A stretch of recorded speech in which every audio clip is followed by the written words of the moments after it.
તમે મને માલ ઢોર વિશે કહો ને તો એ તમને થોડી જાણકારી આપી દઉં કે એટલા હાંડિયા છે, એટલા ઘોડા છે, એટલી ભેમું છે, એટલા ગધેડા છે.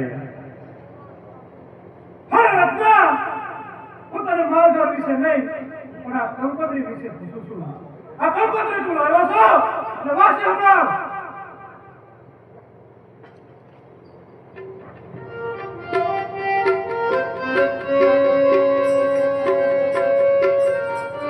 અરે હા, અરે વાંચતા તો આવડતું નથી. પણ જ્યારે મારો રામ કંકોત્રી લખતો હતો ત્યારે હું હાજર હતો. એ હું લખતો હતો ને એ હું તમને કહું.